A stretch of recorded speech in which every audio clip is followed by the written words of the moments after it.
ٹھیک ٹھیک. اچھا عثمان ریاض صاحب، یہ جو صدیق الفاروق صاحب نے 3 منسٹرز کا ذکر کیا اور فیصل وابڈا نے تو کہا تھا کہ معاہدہ ہی غلط ہوا ہے، معاہدے پہ جو سائن کیے گئے وہ غلط تھے، اور وزیر اعظم اس تمام تر معاملے میں لا علم تھے. کیا آپ کو لگتا ہے واقعی وزیر اعظم صاحب لا علم تھے جو پچھلی مرتبہ معاہدہ ہوا تھا؟ دیکھیں جی، صدیق فاروق صاحب کی جو باتیں میں نے سنی بڑی اچھی لگی مجھے کہ بہت زبردست انہوں نے باتیں کی. اچھا، اس میں یہ تھوڑا سا مجھے میں الحمدللہ اس بات پہ کہنے پہ فخر بھی محسوس کرتی ہوں. مجھے پتا ہے میرا لیڈر ایماندار بھی ہے، میرا لیڈر امانت دار بھی ہے، میرا لیڈر مسلمانوں کے لیے آواز بلند کرنے پہ کبھی بھی گھبرایا نہیں. میرے لیڈر نے انٹرنیشنل فورم میں یہودیوں کے سامنے، عیسائیوں کے سامنے جا کر لیٹا نہیں، بلکہ وہاں پہ جا کے اپنے ملک اور اپنے قوم ہر کسی کو ڈیفینڈ کیا، پاکستان کا، اسلام کا نام روشن کیا. الحمدللہ وہ اس کو صادق بھی کہا گیا، اس کو امین بھی کہا گیا. بات آپ اپنے لیڈر کی کریں اور ہمارے لیڈر کو الحمدللہ عاشق رسول ہونے کے ساتھ ساتھ سچا بھی ہے اور ہر اپنے وعدے کے اوپر چلنے والا بھی ہے.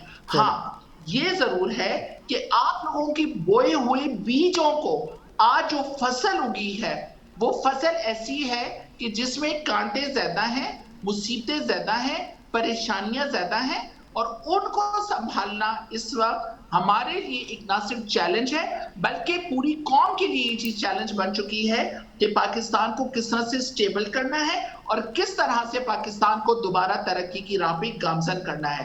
پہلی بات. دوسری بات یہ ہے جس طرح سے آپ نے بات کی جی معاہدے سے لا علم. ہر چیز آئین اور قانون کے اندر رہ کے ہونی چاہیے.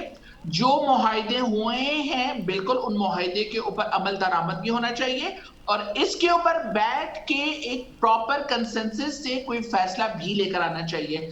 لیکن اگر آپ یہ کہو، اگر آپ تھریٹ کرنے لگو، آپ اپنے ہی ملک کے مسلمان بھائی کو مارنے لگ جاؤ، آپ یہ تو پرتشدد کی کاروائی، پرتشدد واقعات اور کاروائی کی تو کوئی بھی حمایت نہیں کرے گا عظمیٰ صاحبہ. لیکن میرا پھر بھی سوال وہیں کا وہیں ہے، کیا وزیر اعظم صاحب کو علم تھا جو معاہدہ پچھلی مرتبہ ہوا تھا، یا واقعی وزیر اعظم صاحب سے تمام تر چیزیں جو ہیں وہ کراس کر کے کی گئی تھی؟ دیکھیں یہ چیزیں تو آلریڈی اس کے اوپر مذاکرات بھی چل رہے ہیں اور یہ تو ہو ہی نہیں سکتا کہ آپس میں بیٹھ کے اس کے اوپر فیصلہ نہ کیا جائے. بالکل اس وقت سب بیٹھیں گے، اگر علم میں تھا یا نہیں تھا جو بھی ہوا وہ چیز ہو گئی، لیکن ابھی آپس میں سب نے بیٹھ کے اس معاملے کا سلوشن نکالنا ہے، نہ کہ اس معاملے کو لے کر سیاست کرنی ہے. اور سیاست کرنے سے کیا ہوگا؟ سیاست کرنے سے کیا ہوگا جی؟ میں اور فاروق صاحب تو یہاں پہ بیٹھے ہوئے ہوں گے، جو ہماری عوام ہے. چلیں آپ یہ کہہ رہی ہیں کہ ماضی میں جو کچھ ہوا اس کو سائیڈ میں رکھا جائے، اب آگے بڑھنا چاہیے اور اب آگے حل جو ہے وہ نکالنا چاہیے، اور اس حوالے سے تمام تر جو اسٹیک ہولڈرز ہیں ان کو ساتھ لے کے بات چیت ہونی چاہیے اور بات چیت سے معاملہ تر. جی میاں طاہر صاحب سے ہم معلوم کرتے ہیں. جی صدیق الفاروق صاحب میں آپ کے پاس آ رہا ہوں، ذرا میاں طاہر صاحب سے معلوم کروں.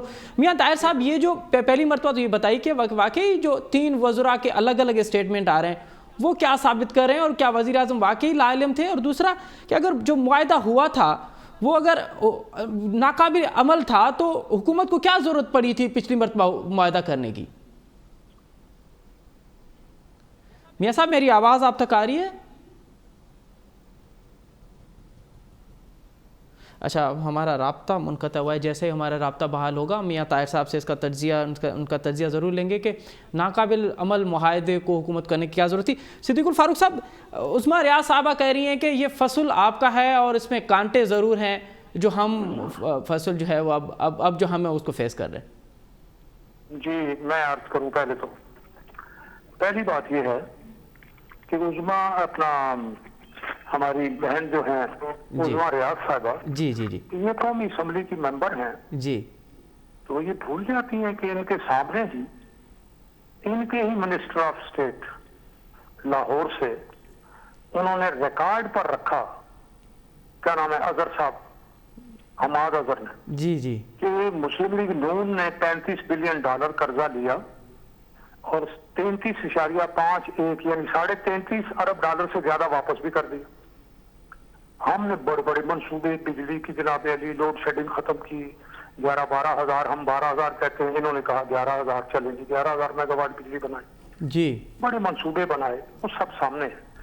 اسد عمر نے پریس کانفرنس میں بتایا سوال کے جواب میں کہ ہمیں $18 بلین مسلم لیگ نون سے فاریکس ریزروز یعنی زر مبادلہ کے ذخائر ہمیں ملے ہیں، اور اب بعد میں پھر کوئی جھوٹ بولے تو اس کی مرضی ہے۔ یہ اگر مجھے چیلنج کرتی ہیں یا کوئی چیلنج کرتا ہے، پہلے ان کے کئی جو ہیں دوست، وہ چیلنج جب میں نے کیا تو وہ بھاگ گئے۔ اب اگر یہ میری بہن چیلنج کرتی ہے تو میں ان کو چیلنج کرتا ہوں۔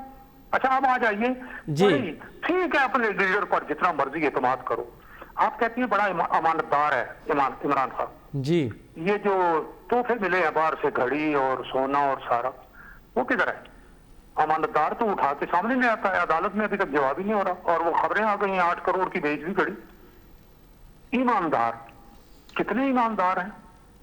کوئی اپنا، سب سے پہلے انہوں نے اپنا کالا دھن 2002 میں سفید کرایا۔ عمران خان نے براہ راست اپنا حرام کا پیسہ، انہوں نے کہا کالا دھن کیا ہے کہ یہ حرام کا پیسہ ہے، تو وہ تو آپ نے حلال کروایا، سفید کرایا۔ آپ کی بہن نے 62 ارب، لوگ کہہ رہے ہیں 62 ارب کالا دھن سفید کرایا، کہاں سے لائی؟ شوکت خانم کی ڈائریکٹر کہتی ہے مشین سے میں نے بنایا، سلائی مشین سے۔ یہ سچا بڑا ہے، کہتی ہیں جی بڑا سچا ہے۔ کوئی ایک انہوں نے وعدہ جو قوم سے کیا ہے، کوئی ایک کسی پر یو ٹرن نہ لیا ہو۔ سچے آدمی یو ٹرن لیتے ہیں، سچے آدمی وعدہ کرتے ہیں۔ یہ جو ابھی یہ معاہدہ جو کیا کیوں نہیں پورا کر رہے بھائی؟ کرو، اگر وعدہ اور سچے ہو اور کہتے ہو امانت دار اور مساوات، پیش کیوں نہیں ہوتے ہو الیکشن کمیشن میں؟ جو شہباز شریف نے آپ کو نوٹس دیا ہوا ہے، آپ نے کہا جی مجھے پیسے آفر کیجیے 10 ارب، پھر کہتے ہیں جی اس طرح آیا کہ وہ کوئی اور آدمی تھا، فلاں تھا، 35 پنکچر کا آپ نے الزام لگایا، اس سے معافی مانگی۔ یہ سچے آدمی اور امانت دار آدمی اس طرح کے ہوتے ہیں جس طرح عمران خان ہے؟ اچھا، لیکن پھر بھی اگر آپ کہتی ہو تو ٹھیک ہے بھائی، کہتی رہے۔ ٹھیک ہے، اب میں کہتا ہوں کہ اگر جو معاہدہ کیا ہے ان کے وزیر داخلہ، ٹھیک، ان کے لوگوں نے، ان کی وزارات کی ٹیم نے، جی، اگر عمران خان صاحب کو اس کے بارے میں علم نہیں ہے تو پھر انہیں مستعفی ہو جانا چاہیے۔ وہ نااہل ہے جو وزیر اعظم ایک اتنے بڑے ایشو پر، جس پر جناب پورا ملک جام ہو کر رہ جائے۔ میں یہاں اسلام آباد میں رہتا ہوں، آج کیا حال ہے؟ جی لوگ بالکل، گھروں میں بیٹھے ہیں باہر، یہ سڑک بند ہے، وہ سڑک بند ہے، ادھر کھدائی ہو رہی ہے، ادھر کنٹینر ہے۔ تو اگر اور جو ملک کا امیج جا رہا ہے صدیق صاحب اس تمام تر معاملے میں، جو ملک کا سب کے بعد سارے ملک کے یہاں جو ہے ہر ملک کا سفیر بیٹھا ہے، جی بالکل، وہ ہفتہ وار رپورٹ اپنے کیپٹل کو بھیجتا ہے۔ ٹھیک، جب وہ عمران خان کے عشق رسول کے دعوے اور ان کا عمل بھیجتے ہیں رپورٹیں، تو یہ سمجھتے ہیں بین الاقوامی سطح پہ ان کا امیج بلند ہوگا، اور ساتھ پاکستان کا۔ عثمان ریاض صاحب، یہ تو ایک تو صدیق الفاروق صاحب نے جو سوال اٹھائے ہیں ان کو آپ نے ان کو جواب دینا ہے، کیونکہ یہ پوری قوم یہ دیکھ رہی ہے اور یہ تمام تر حقائق قوم کے پاس جانے چاہیے کہ جو گھڑی کے معاملات ہیں اور دیگر معاملات ہیں وہ، لیکن یہ جو 2 ماہ کے رینجرز کو آپ نے تعینات کیا ہے پنجاب میں، اس سے کیا سمجھا جائے؟ کیا پولیس فیلیور ہو چکی، پولیس کا فیلیور ہے وہ پنجاب میں؟ آپ کی حکومت، آپ کے وزراء، آپ کے ممبران صاحب تو اب تک یہ دعویٰ کرتے رہے ہیں، یہ تنقید کرتے رہے ہیں کہ سندھ پولیس جو ہے وہ کرپٹ ہے، اس لیے یہاں پہ رینجرز ہے، 88 سے رینجرز ہے، لیکن اب اگر آپ نے پنجاب میں 2 ماہ کے لیے رینجرز کو تعینات کیا ہے تو یہ کیا سمجھا جائے؟ پنجاب حکومت فیل ہو چکی ہے، پنجاب پولیس فیل ہو چکی ہے، آپ کو ضرورت پڑی اس لیے رینجرز کو وہاں تعینات کرنے کی؟ دیکھیں جی، اس وقت سیکیورٹی کا مسئلہ ہے، اس وقت پیس کا مسئلہ ہے۔ اس وقت ہم نے اپنے علاقوں کے اندر، اپنے صوبوں کے اندر ہم نے پیس اینڈ سیکیورٹی کو قائم رکھنا ہے۔ ہمارے جس طرح سے پولیس، آپ نے دیکھا کہ جس طرح سے ہماری پولیس زخمی ہوئی، ہمارے پولیس کے نوجوان زخمی ہوئے، اسی طرح سے ہمارے ٹی ایل پی کے بھائی زخمی ہوئے۔ تو ان معاملات کو ایک بیلنس کرنے کے لیے بالکل رینجرز وہاں پر آئی گئی ہیں، رینجرز کی ضرورت بھی پڑی ہے۔ یہ بات نہیں ہے کہ آپ کو پولیس کے اوپر ہمیں اعتماد نہیں ہے، یا پولیس کا کوئی خدا نہ خواستہ کہ پولیس ان چیزوں کو ہولڈ نہیں کر سک رہی ہے، لیکن ایکسٹرا جو ہمارے رینجرز وہاں پر تعینات کیے گئے ہیں وہ صرف اس وجہ سے کیے گئے ہیں کہ معاملات اتنے خراب نہ ہوں کہ ہماری عام پبلک کو، ہماری عام عوام کو پیس اینڈ سیکیورٹی کا مسئلہ ہو، یا ان کی جان یا مال کو خطرہ ہو۔ صدیق فاروق صاحب سے میں ایک ریکویسٹ کروں گی کہ حکومت کے اندر جی میں نہیں کہتی کہ ٹی ایل پی کے خدا نخواستہ لوگ خراب ہیں یا وہ ٹیررسٹ ایکٹیویٹیز میں انوالو ہیں یا کچھ اس طرح سے، لیکن ان کے اندر کچھ اس قسم کے لوگ موجود ہو سکتے ہیں جو علاقے کے امن اور سکون کو خراب کر سکیں. ان لوگوں کو بھی ہم نے کاؤنٹر کرنا ہے، ان لوگوں کو بھی ہم لوگوں نے دیکھنا ہے کہ آپ دیکھیں کہ کتنی اس قسم کی ویڈیوز آئی ہیں جس میں ٹی ایل پی کے لوگوں نے ہی لوگوں کو منع کیا کہ عام پبلک کی گاڑی کو نہ توڑا جائے، ان لوگوں کو اوپر پتھراؤ نہ کیا جائے عام لوگوں پہ، اور نہ ہی انہیں نقصان پہنچایا جائے. لیکن اس کے باوجود کچھ لوگ ایسے شر پسند عناصر موجود تھے جو گاڑیوں کے اوپر بھی حملے کر رہے تھے اور عام لوگوں کے اوپر بھی حملے کر رہے تھے. تو ان چیزوں کو دیکھیں جی، ایک بات یاد رکھیے گا کہ انٹرنیشنل فورم پہ جس طرح سے پاکستان کا امیج بہتر ہوا ہے اور آس پڑوس کے ممالک کے اوپر جس طرح سے پاکستان نے ان کا اعتماد حاصل کیا ہے، اور جس طرح سے پاکستان 3 سالوں کے اندر اس خطے کے اندر اسٹیبلٹی کی طرف جا رہا ہے اور اپنا امیج بہتری کی طرف لے کر جا رہا ہے، تو اس قسم کی چیزیں ہمارے ملک کے اندر ہوں گی. تو آپ اسٹیبلٹی کی بات کریں، اکانومک مطلب آپ یہاں عظمیٰ صاحبہ آپ جو کہہ رہی ہیں کہ کردار ادا کریں اور اس چیز کو آپ آگ لگانے کی جگہ کوشش یہ کریں کہ درمیانی راستہ بنانے کے لیے آپ ایک برج کا کام کریں، آپ ان چیزوں کو سیٹل ڈاؤن کریں. اگر آپ اس ملک کے ساتھ، اس قوم کے ساتھ سنسیئر ہیں، نہ کہ آپ نان ایشوز کو ایشو بنائیں اور آپ یہ کہیں کہ جی کیونکہ ان کا جو لیڈر ہے وہ کرپٹ تھا، اس نے اپنی کالی دولت جو ہے وہ سفید دھن میں تبدیل کی. آپ لوگ تھے نا موجود، ہم نے تو 3 سال ہوئے حکومت چلائی ہے، ہم 3 سال سے بھی حکومت کے اندر آئے، اور جو چیلنجز ہم نے جس کا سامنا کیا، وہ ہر ایماندار لیڈر ان چیلنجز کا سامنا اس کو کرنا پڑتا ہے. جو ایماندار ہوتا ہے، جو قوم کے آگے اکاؤنٹیبل ہوتا ہے اور قوم کو ایک ایک پائی کا حساب دیتا ہے. تو بات یہ ہے کہ آپ یہ بات کریں، پھر آپ بات کرتے ہیں یو ٹرن کی. ہر وہ ٹرن جو قوم کے لیے، جو ملک کے لیے بہتری کے لیے جائے گا، بالکل ہم یو ٹرن لیں گے. یہ نہیں ہے کہ اگر ہم نے کوئی فیصلہ کر لیا تو اس فیصلے کو ہم جھٹلائیں گے یا ہم کہیں گے نہیں جی ہم یہ فیصلہ دوبارہ واپس نہیں لیتے. ہاں، اگر وہ فیصلہ قوم اور ملک اور بندوں کے، ہمارے اپنی عوام کے لیے اگر بہتر نہیں ہے تو بالکل جی ہم نے اس میں سے یو ٹرن بھی لینا ہے. آپ کہہ رہی ہیں کہ یو ٹرن لینا کوئی کوئی غلط بات نہیں ہے. اپنے فیصلوں کے اندر ان کی رائے کو بھی شامل کرنا ہے. جی اچھا میاں طاہر صاحب سے میں کسی وزیر کا نام نہیں لوں گی، میں کسی ایم این اے کا نام نہیں لوں گی، میں کسی کا بھی نہیں کہوں گی. ہر کسی کا اپنا پوائنٹ آف ویو ہے، وہ جو کچھ بھی کہہ رہے ہیں وہ اپنی عقل کے مطابق، اپنی شعور کے مطابق، اور وہ کیونکہ کیبنٹ کا حصہ ہیں، بیٹھتے ہیں، وہ اپنا ایک پوائنٹ آف ویو دے دیتے ہیں. لیکن اس وقت اگر جو بھی کچھ کرنا ہے وہ خان صاحب نے اور خان صاحب کی ٹیم نے مذاکرات کے تھرو کرنا ہے.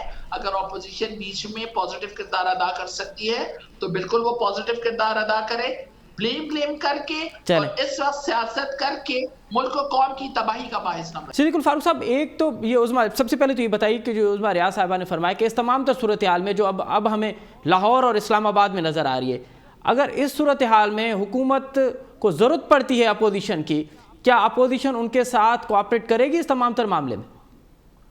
دیکھیے، پہلی بات تو یہ ہے کہ اس صورتحال میں اپوزیشن کی کیا ضرورت پڑی؟ یا تو اپوزیشن والے ان دھرنوں میں شامل ہو گئے ہوں، ان کے ساتھ کھڑے ہو گئے ہوں، پھر یہ اپوزیشن کو راضی کرنے کی بات کریں.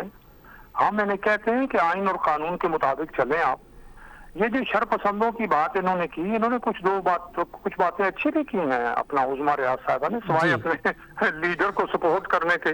جو وہ سپورٹ کرتی ہیں تو پھر وہ لوگ جو ہیں تو وہ ٹھیک نہیں سپورٹ کرتی.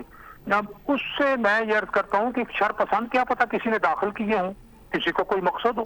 کون ہے جو اس میں، اگر ان میں یعنی یہ بات سامنے آ گئی ہے کہ 600 پولیس کے افسران، انسپیکٹر سارے ٹی ایل پی کے گھیرے میں آ گئے اور وہ گھٹنوں کے بال آ گئے. انہوں نے کسی ایک کو انگلی تک نہیں لگائی اور سب کو چھوڑ دیا. انہوں نے کہا جائیں آپ، ہم آپ کو نہیں مارتے. چلیں یہ تو اچھی بات ہے نا. جی ٹھیک ہے. اچھا اب آئیے جو مطلب ہے اگر حقائق کے خلاف عظما صاحبہ آئیں یا کوئی اور بات کرے گا کہ جی بین الاقوامی سطح پہ بڑا امیج بلند ہوا، پاسپورٹ ہمارا نیچے چلا گیا ہے مزید جب سے عمران خان صاحب وزیر اعظم بنے ہیں ان 3.25 سالوں میں، جی کرپشن میں پاکستان کے 7 نمبر اور بڑھ گئے ہیں، جی سعودی عرب سے بار بار قرضے مانگ رہے ہیں اور وہ قرضہ آپ استعمال بھی نہیں کر سکتے، وہ صرف آپ کے اسٹیٹ بینک میں بطور ایک سیکیورٹی کے رکھے رہیں گے اور اس پر بھی سود آپ کو دینا پڑ رہا ہے۔ جی آئی ایم ایف سے آپ کے معاہدے نہیں ہو رہے اور آپ کہتے ہیں بین الاقوامی سطح پہ ہمارا امیج عمران خان نے بلند کر دیا ہے۔ 3.25 سال میں ایف اے ٹی ایف جو ہے وہ اس سے آپ کے معاملات نہیں ٹھیک ہو سکتے، آپ گرے لسٹ سے نکال نہیں سکے اور کہتے ہیں جی عمران خان نے بڑا امیج بلند کر دیا ہے۔ اپنے مسلمان میئر کو لندن کو چھوڑ کے اپنے سابق صالح یہودی کی کیمپین چلاتے ہیں، الیکشن کیمپین چلاتے ہیں، اور یہ مسلمانوں کے اور جناب علی بڑے عاشق رسول ہیں، یہودی کی کیمپین مسلمان کے مقابلے میں چلاتے ہیں جو پھر ہار بھی جاتا ہے۔ یہ عاشق رسول ایسا کام کرتا ہے؟ تو اس لیے وہ باتیں کرو جو ٹھیک ہوں، یہ حقائق ہیں، یہ بلیم گیم نہیں ہے۔ ٹھیک، مجھے خدا تعالیٰ بچائے اس دن سے کہ میں کسی پر الزام لگاؤں، جی میں حقائق بیان کر رہا ہوں۔ ٹھیک ہے، میرا ایک یہ جو میں نے بیان کی ہے ایک کی تردید کرے میں چیلنج کرتا ہوں۔ ٹھیک ہے، ہم اسی سے بات چیت کا سلسلہ آگے بڑھائیں گے، اور کیونکہ اب بات چیت معیشت پہ آ گئی ہے تو پھر حکومت نے 2.5 روپے فی یونٹ بجلی کے نرخ میں اضافے کا فیصلہ کیا، ہم اس پہ تمام بات کریں گے، تفصیلی بات کریں گے۔ صدیق الفاروق صاحب، عظما ریاض صاحب، آپ ہمارے ساتھ ہی رہیے، یہاں ایک ٹائم ہوا ہے چھوٹے سے بریک لیتے ہیں اور بریک کے بعد پروگرام میں دوبارہ حاضر ہوں۔ حضرت پروگرام ایک دفعہ بھی رہا کہ بھلی کار وقت میں ایسا گلائے رہا سی ٹی ایل پی جو کراچی اسلام آباد دا مارچ ہے، وزیر اعظم پاکستان صوبانے سلامتی کمیٹی جو اجلاس طلب کرے ورتو ہے، ان تمام تر معاملے کے منہ کیے ہوئے وہاں پی ٹی آئی ایس نون لیگ جو موقف بدو ہن وقت پروگرام میں جوائن کیا ہے جو بلکہ رابطوں بحال ہوا ہے میاں طاہر صاحب سے، سینئر تجزیہ نگارن کالمسٹن۔ میاں طاہر صاحب یہ بتائیے کہ یہ جو لاسٹ معاہدہ ہوا تھا اگر وہ اتنا ہی ناقابل عمل تھا تو حکومت کو کیا ضرورت پڑی تھی ٹی ایل پی کے ساتھ معاہدہ کرنے کی؟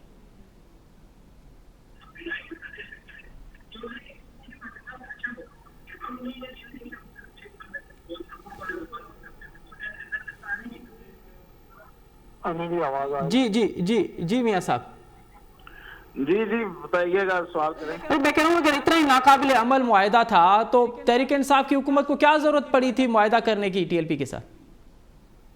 آپ کی آواز نہیں آ رہی۔ اچھا، آپ میری آواز آواز آ رہی میاں صاحب آپ کو؟ جی سوال دوبارہ کروں میں؟ جی اتنی ضرورت کیا پڑی تھی حکومت کو ٹی ایل پی کے ساتھ ناقابل عمل معاہدہ کرنے کی؟ اصل میں حکومت نے تو نہیں کیا تھا، یہ تو کسی اور نے کیا تھا، اور کل اس کا اظہار کر دیا فیصل واڈا نے بھی کہ وزیر اعظم کو تو پتہ ہی نہیں تھا کہ یہ اس طرح کا کوئی معاہدہ ہوا ہے۔ تو حکومت نے معاہدہ کیا ہوتا تو شاید انہیں پتا ہوتا۔ جی، تو میرا خیال ہے کہ یہ حکومت پہ الزام ہی ہے کہ انہوں نے یہ معاہدہ کیا تھا، کسی اور نے کیا تھا۔ اچھا، اور دوسری بات یہ کہ حکومت کے پاس جی تو کچھ سیاسی اسٹرینتھ تو ہے ہی نہیں۔ اچھا، اگر ان کے پاس کچھ سیاسی اسٹرینتھ ہے تو پھر ان کو اس کو استعمال کرنا چاہیے، ٹھیک، ورنہ یہ اب بھی جو کوئی مذاکرات ہو رہے ہیں اس میں بھی ایسا ہی کوئی بلنڈر ہو جائے گا جو پہلے ہو چکا ہے۔ اچھا، اور یہ irreversible ہوتی ہیں یہ چیزیں، یہ لوگ یہ سمجھتے ہیں کہ ہم ایک بات کر لیں گے، اس کرنے کے بعد پھر کچھ دوسری بات کر لیں گے، ایسا ہوتا نہیں ہے۔ اور یہ میں حکومت والوں کی بات کر رہا ہوں، اور جو کرنے والے ہیں ان کو پتا ہے کہ یہ کس طرف جانا ہے، کس طرف لے کے جانا ہے چیزوں کو۔ تو اس لیے حکومت کو اگر اپنا فیصلہ کرنا ہے تو وہ اپنی سیاسی اسٹرینتھ پہ کرے۔ ٹھیک ہے، اور تو میاں صاحب اب آپ کیا سمجھتے ہیں کہ حکومت کے پاس لوگوں کو استعمال کرے اور اس معاملے کو مذاکرات کے ذریعے، جو مذاکرات میں لو اور دو کی بنیاد پہ ہوتے ہیں، ٹھیک ہے، اور اگر وہ یہ سمجھتے ہیں کہ مذاکرات کرنے ہیں اور مذاکرات کرنے چاہیے، پہلی بات تو یہ ہے کہ میں تو ذاتی طور پہ مذاکرات کے حق میں نہیں ہوں اس طرح کے معاملات میں، اور اس طرح کی گروپوں اور جتھوں کے ساتھ مذاکرات کرنے میں۔ جی، لیکن اگر کوئی یہ سمجھتا ہے کہ مذاکرات کرنے چاہیے تو ضرور کرے، لیکن اس کے لیے اپنے سیاسی اسٹرینتھ کو استعمال کرے۔ یہ جو ادارے اور جو اچھا میاں صاحب اب میاں صاحب وہ کبھی مذاکرات نہیں کرتے. ٹھیک ہے میاں صاحب، اب حکومت کے پاس آپ کی نظر میں کیا آپشنز بچتے ہیں؟ کہ فواد چودھری صاحب تو کہہ رہے ہیں کہ جب تک راستے خالی نہیں ہوں گے، جب تک روڈ خالی نہیں ہوں گے، بات چیت کے دروازے بند ہیں. نہیں، فواد چودھری تو ایسے ہی انہوں نے وہ توپ خانہ سا رکھا ہوا ہے، وہ ایک فائر کرتا ہے، بیٹھ جاتا ہے سائڈ پہ ہو کے. اچھا اس کا کوئی ایسا معاملہ نہیں ہے. مذاکرات تو دیکھیں، یہ جب یہ کل کہہ رہے تھے کہ ہم نے القاعدہ کو بھی دور چھٹا دی، تم کیا چیز ہو، تو اسی رات کو انہوں نے مذاکرات بھی کر لیے تھے کل. پر کل شام کو یہ بات کر رہے تھے اور رات کو انہوں نے مذاکرات کے لیے ان کو بلا لیا تھا. اب لاہور سے آئی ڈونٹ نو کہ اسپیشل فلائٹ یا کس طرح سے سعد رضوی کو لے کے گئے ہیں اچھا اسلام آباد میں، اور ان کو وہاں رکھا ہوا ہے اور ان کے ساتھ مذاکرات کر رہے ہیں. تو یہ تو سارا بلف ہے. فواد چودھری نہ 3 میں نہ 13 میں اس کو ایک چیز کرا دی جاتی ہے کہ چل بھائی، تو وہ اپنے آپ کو شو کرتا ہے کہ وہ بڑا دلیر اور بڑا بلنٹ آدمی ہے، تو وہ بھی کہتے ہیں کہ چلو ٹھیک ہے، پھر ایسا ہے تو پھر تمہیں استعمال کریں گے. ٹھیک، تو استعمال کرتے ہیں اور اس کے ٹھیک ہے ٹھیک ہے. اچھا میاں طاہر صاحب یہ بتائیے کہ اگر معاہدے پہ عمل نہیں ہوتا تو پھر آنے والے 2-3 دنوں میں آپ کو لاہور اور اسلام آباد کی صورتحال کیا نظر آ رہی ہے؟ کیا ہونے جا رہا ہے؟ حالات تو بڑے خراب ہو سکتے ہیں، اس لیے کہ میں نے پہلے بھی ایک دفعہ آپ نے بلایا تھا تو میں نے اس وقت کہا تھا کہ پولیس بددل ہے، وہ نہیں لڑ سکتی، اور وہی ہوا کہ پولیس نہیں لڑی، پولیس نہیں روک سکی. پھر انہوں نے اب آگے یہ حل نکالا ہے کہ ہم رینجرز کو استعمال کرتے ہیں. تو رینجرز جو ہے اس کے استعمال کرنے میں اور اس کے آرڈر جاری کرنے میں اور استعمال کرنے میں فرق ہے. آرڈر تو جاری ہو گیا کہ وہ پولیس کے طور پہ استعمال ہوگی آن دا ڈسپوزل آف پنجاب گورنمنٹ، ٹھیک ہے، لیکن حقیقت ایسے نہیں ہے. اس کا کنٹرول کسی اور کے پاس ہوتا ہے، اور جن کے پاس ان کا کنٹرول ہے وہی اس کو استعمال کرتے ہیں، جس طرح چاہیں وہ کریں. اور وہ میرا نہیں خیال کہ وہ رینجرز کو آگے لا کے گولیاں ماریں گے یا گولیاں کھائیں گے. اچھا، تو آپ کو لگتا ہے کہ رینجرز کی صورتحال بھی ویسی ہوگی جو پولیس کی ہے یا کچھ ڈیفرنس ہوگا؟ رینجرز آگے نہیں آئے گی، رینجرز فرنٹ پہ آگے گولی نہیں مارے گی، گولی نہیں کھائے گی. ٹھیک ہے، تو وہ پولیس کو ہی بالآخر قربانی کا بکرا بننا ہوگا. جتنا وہ بیچارے کر سکے وہ کر لیں گے، ادروائز تو وہ پولیس ہماری جو ہے وہ لڑنے کے لیے تیار نہیں ہے. اچھا میاں صاحب، اب جو آپ کہہ رہے ہیں کہ ایک اسپیشل فلائٹ پہ رضوی صاحب کو اسلام آباد لیا جائے گا یا ان سے بات چیت ہوگی، تو کیا آپ کو کیا لگتا ہے کہ اب جو معاہدہ ہوگا اس میں کیا ہونے جا رہا ہے؟ کیا شرائط ہوں گی اس میں؟ ان کو لے کے گئے ہوئے ہیں وہ اس وقت اسلام آباد میں، رات سے اسلام آباد میں. اور دیکھیں ان کا جو مطالبہ ہے وہ سفیر سے وہ نیچے آ بھی جائیں گے. تو اصل بات تو یہ ہے کہ آپ نے تو اپنے رٹ گوا دی نا. اگر آپ نے ان کو رہا کر دیا، آپ نے ان سے پابندیاں ہٹا دیں، ان کو کالعدم سے ان کا سٹیٹس چینج کر دیا. کچھ دیکھیں، مطلب جب ہم مذاکرات کی بات کرتے ہیں، میں نے پہلے بھی کہا ہے کہ مذاکرات لو اور دو کا نام ہوتا ہے. ٹھیک ہے، تو پھر آپ کو کچھ تو دینا پڑے گا اگر آپ ان سے کچھ لینا چاہتے ہیں. اس وقت تو وہ بارگیننگ پوزیشن میں سب سے بہتر وہی ہیں. انہوں نے روڈ آپ کی روک کے رکھی ہوئی ہے، جی ٹی روڈ انہوں نے بلاک کر دیا ہے، پوری ریلوے سسٹم بھی بلاک ہو گیا ہے، آپ کا ٹریک بھی بلاک ہو گیا ہے. تو آگے کی طرف وہ جا رہے ہیں، بلا روک ٹوک جا رہے ہیں، اور جو سامنے آتا وہ اس کو وہ پیٹتے ہیں اور اس کی پٹائی کرتے ہیں. ٹھیک ہے، ان کا بھی نقصان ہو رہا ہے، لیکن ظاہر ہے کہ وہ تو آئے ہی نقصان کرانے کے لیے ہیں، تو ان کو کیا اس چیز کی پرواہ ہے. تو وہ اس وقت وہ جو کہتے ہیں ہم بلیک میل نہیں ہوں گے، تو وہ کر رہے ہیں ان کو بلیک میل، اور یہ ان کو بلیک میل آپ کہہ رہے ہیں کہ بلیک میل ہو رہے ہیں. اچھا عثمان ریاض صاحب، میاں طاہر صاحب کہہ رہے ہیں کہ مذاکرات ہوتے ہی کچھ لوگ کی صورتحال میں حکومت کیا دینے والی ہے، کیا لینے والی ہے؟ جی انشاءاللہ تعالی حکومت نے کیا دینا اور کیا لینا، حکومت نے جی صرف ان سے یہی مطالبہ کرنا ہے کہ آپ نے پیس اینڈ سیکیورٹی کا خیال رکھنا ہے، آپ نے عام عوام کو تکلیف نہیں دینی، آپ نے لوگوں کی پراپرٹی کو تکلیف خراب نہیں کرنا، آپ نے روڈوں کو، آپ نے گورنمنٹ کی پراپرٹی کو خراب نہیں کرنا. اس کے علاوہ جی حکومت کا کوئی ان سے مطالبہ نہیں ہے. عام عوام کی جان و مال کی حفاظت چاہیے، جو حکومت کی جو ادارے ہیں، جو ان لوگ ہیں، ان کی حفاظت چاہیے. باقی یہ معاملہ جی جلد مذاکرات کی ہی ذریعے حل ہوں گے، اور جہاں تک میرا خیال ہے کل پرسوں تک آپ لوگوں کو انشاءاللہ اچھی خبر بھی سننے کو ملے گی. اچھا صدیق الفاروق صاحب، عظمیٰ ریاض صاحبہ تو بڑی پر امید ہیں اور وہ کہہ رہی ہیں کہ کل پرسوں تک یہ معاملات نہ صرف حل ہو جائیں گے بلکہ آپ کو ایک اچھی خبر ملے گی. کیا واقعی اچھی خبر ملنے والی ہے؟ آپ بھی پر امید ہیں معاملات سب سیٹل ہونے والے ہیں؟ دیکھیے میں تو دعا کروں گا کہ ملک میں امن و امان ہو، کسی کی جان نہ جائے. اور دیکھیے جو باتیں میاں طاہر صاحب نے کی ہیں وہ تو غیر جانبدار ہیں نا، وہ تو کسی سیاسی پارٹی جی نہیں ہے. جی جی تو انہوں نے جو حقائق سامنے رکھے ہیں وہ ذرا دیکھ لیں. جی لیکن میں ضرور دعا کرتا ہوں کہ میرے ملک میں امن و امان رہے. غریبوں اور متوسط طبقہ جو اس ملک میں 20 کروڑ سے 22 کروڑ میں 20 کروڑ سے زیادہ ہے، وہ بالکل ان کی زندگی برباد ہو چکی ہے جی ہر لحاظ سے. کھانا پینا، بجلی، گیس، مطلب ہے کوئی چیز، علاج، معالجہ، دوائیں، ہر لحاظ سے ان کی زندگی کو بالکل یعنی جاں بلغ جسے کہتے ہیں نا، جی جی جی جی جی وہاں تک تو پہنچا دیا آپ نے. چلیں یہ آپ نے جو دعا کی بات کی ہے تو صدیق الفاروق صاحب، عظمیٰ ریاض صاحبہ، میاں طاہر صاحب، ہم بھی دعا کرتے ہیں کہ اللہ تعالیٰ سے کہ یہ 2-3 دن جو ہیں وہ بڑے پرسکون سے گزریں، پرامن سے گزریں، اور یہ تمام تر معاملات جو ہیں وہ پرامن طریقے سے گزریں اور کسی کی جان اور مال کو نقصان نہ پہنچے. اب تک جو ہوا ہے اس کو نظر انداز کر کے آگے بڑھنا چاہیے اور امید بھی یہی ہے کہ اللہ پاکستان کا خیر کرے، ہم سب کا خیر کرے. آپ تینوں معزز مہمانوں کا بہت شکریہ. ناظرین ہن سان گرو گڈ اڈو کے پروگرام جو وقت پہنچی پجانی تے تو پہنچے. اسد ممتاز ریٹ کی اجازت. اللہ بھائی.